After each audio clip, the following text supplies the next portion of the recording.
ہمارے معاشرے کے اندر ایک ٹرینڈ ہے کہ جب شادی ہو رہی ہوتی ہے تو اس سے پہلے نکاح ہوتا ہے، ظاہر سی بات ہے۔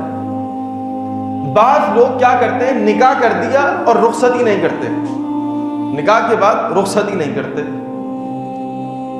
تو وہ نوجوان کے جو نکاح فائڈ ہو جاتے ہیں، کیا ہو جاتے ہیں؟ ایک ہوتا ہے کوئی سرٹیفکیٹ مل گیا تو سرٹیفائیڈ ہو گئے، نکاح ہو گیا تو کیا ہو گئے؟ نکاح فائڈ ہو گئے۔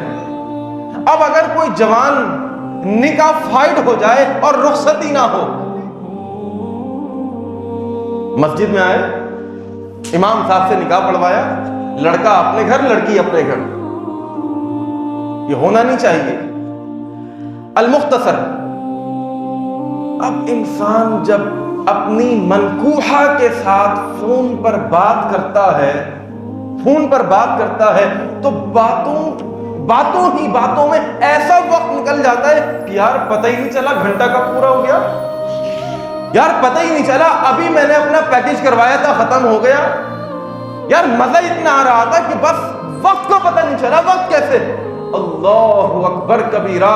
حضرت موسیٰ علیہ السلام کو اپنے خالق سے، اپنے رب سے اتنی محبت کہ بات سے بات نکال رہے ہیں۔ اب توجہ میری طرف، جب محبت بڑھ جائے نا، جب محبت بڑھ جائے تو اپنے محبوب کو دیکھنے کا دل چاہتا ہے کہ نہیں؟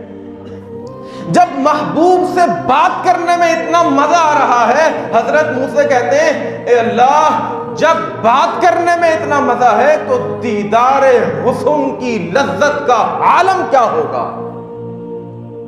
ربی ارنی انظر الیک، اللہ میں اب تجھے دیکھنا چاہتا ہوں، اللہ میں تیرا دیدار کرنا چاہتا ہوں۔ اللہ اکبر کبیرہ۔ علامہ بیضاوی نے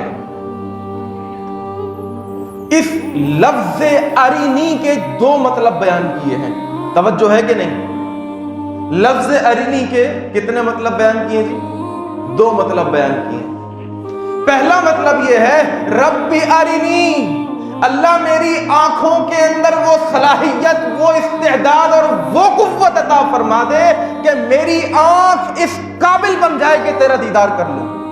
اور دوسرا مطلب